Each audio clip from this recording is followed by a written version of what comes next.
So, Canadian millennial Tom Macdonald is back at it for another culture war video where he will say the exact same words in the exact same way and pretend like it's a revolutionary song. Let's go. I'm a liberal, so I'm gonna dominate him, like always, with facts and logic. Lately, USA is getting scarier. Half of the Americans I see all hate America. Alright, he said that the past 10 songs. Why do Americans hate America? Dude, okay. If you're an American and you say something is wrong in America, we should fix something in America, that doesn't mean you hate America. I don't care about the 1% of Twitter that literally does hate America. Stop going on Twitter. Stop going on social media. Stop freaking out about it, Tom Macdonald. America isn't getting scarier. Because gas prices are higher right now doesn't mean America is getting scarier, dude. Calm down. They hate the cops doing their best to take care of us and kneel for the flag and salt the soldiers that we're burying. Okay. Hating police, cringy. Cringy to hate police. Saying that police need to be reformed is a lot different. The entire Democratic Party, 90% of them, want to fund police more to hold them accountable, make sure they have body cams and all that stuff. A very small percent of the party wants to shift police funding. A very small percent of the Democratic Party. And by the way, kneeling for the flag. Colin Kaepernick, he originally sat down for the national anthem. He didn't knee. He didn't take a knee. But he spoke to a Green Beret, and the Green Beret said, hey, Colin, if you take a knee during the national anthem, that would be more respectful. That would be a good form of protest. And soldiers fought for America's right to protest their own flag. Is he talking about Confederate flag statues? Trying to burn the heritage. So if we say statues that were put up in order to make sure black people didn't feel welcomed in America, if we take those statues down, like a Robert E. Lee statue, and we put that statue in a museum instead to teach about the actual context of that statue, is he saying that's erasing our heritage? When in reality, we had a guy in office that wanted the 1776 Commission in Donald Trump, who wanted to make sure we have patriotic education, because they want education that doesn't talk about slavery, that doesn't talk about how, like, for example, how black soldiers were treated after World War II and after Vietnam and all that stuff. Black soldiers didn't get the same benefits in the GI Bills that white soldiers did. All of this stuff is focused on race because we've had laws in America that said, like, black people were not human and stuff like that. So what heritage are these crazy culture war monsters trying to burn, Tom Macdonald? Why? When a Confederate statue was going to be taken down in Charlottesville, why did literal neo-Nazis show up with swastikas and tiki torches? Why were they the ones to show up to defend the Confederate flag? Why would they care about why? Heritage, not hate? Yeah, sure. Can't help it, I just seem to see the world different. Republicans or liberals, it's mental illness. The internet. What? This song makes no sense. I'm responding to it like he's actually making points, but this song doesn't make any sense. That is only interested in left opinions. Cancel culture's got more power lately than the First Amendment. Cancel culture's got more power lately than the First Amendment. First of all, what kind of flow was that? First Amendment! What kind of, like, end to the line was that? Will not defund police. We don't want no riots in our... And bro, Tom Macdonald is the same guy that freaked out about Lil Nas X's music video, Dancing on the Devil, while, like, actual huge corporations and media companies were trying to sue Lil Nas X. Lil Nas X was getting canceled. Tom Macdonald said nothing about it at all. Neighborhoods or industries, we respect freedom. I think cancel culture is pretty cringe, personally. But yeah, same song 90 times. We will not defund police. We protect what we believe. We don't want nobody. Eminem flow, big Eminem flow.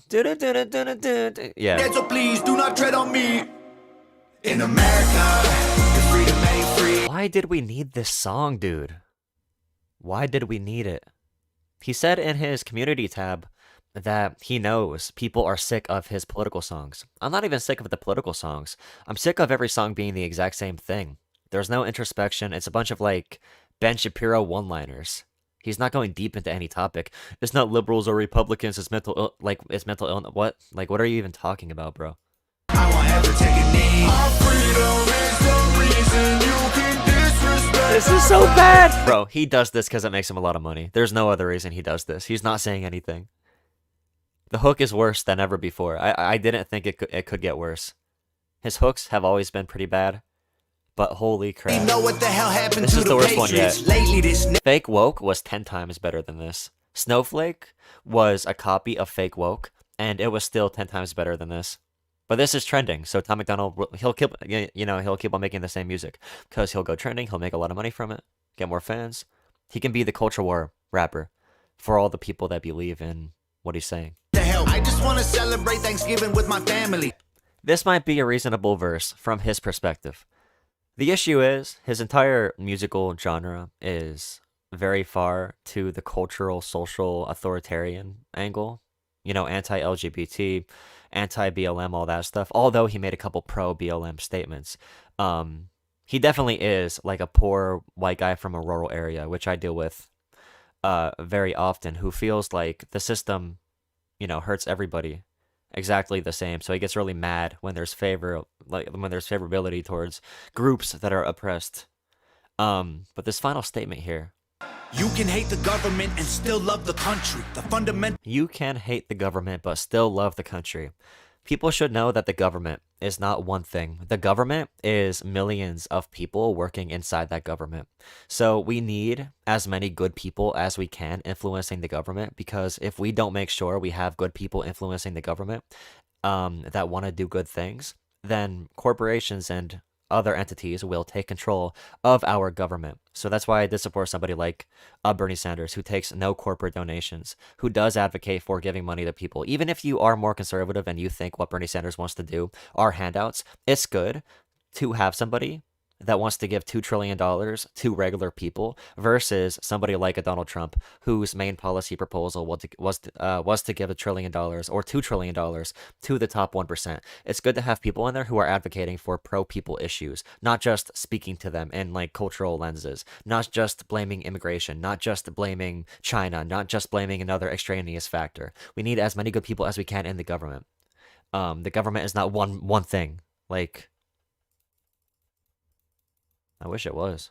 That would be very simple. I mean, I'm gonna edit this video a lot so I can make ad revenue from it, because I got 60,000 hate views on my last Tom McDonald video and I made $0 from it because it was copyrighted. So I'm gonna chop this up to make sure I can get ad revenue on it and to make sure Tom McDonald does not claim it again. But I guess for the Tom McDonald viewers, fans, or whatever that are still watching this video, I want them to understand America right now, we are ranked out of developed countries. And I know if you want to compare America to China and Venezuela, you can, but it doesn't make any sense. We should be comparing America to other developed countries versus Europe, versus Canada, versus those, I don't want to say, those other countries. America right now, among developed countries, is like 20th in the world when it comes to healthcare. We are like 25th in the world when it comes to childcare. We are 20th in the world when it comes to child poverty and poverty in general. We are one of the worst in the world. We have the highest prison population in the world. We have the highest homeless veteran population in the world. We have the highest prescription drug costs in the world. And when I say in the world, it's among developed countries. We're not going to compare ourselves to some authoritarian country in wherever. We shouldn't compare ourselves to shit like countries that like literally don't have governments, which is what people want to do. But compared to like France, Germany, even the UK, Canada, all that stuff, America is last place in a lot of these ways. So when we say America's doing a pretty bad job here, we need to do better, that doesn't mean we hate America. If anything, that means we want America to be better, which I think is a sign of care. If you have a parent who doesn't care when you do bad things, I really don't think they like you that much. If you are really invested in this country, you should be invested in more than just if like you like BLM or not.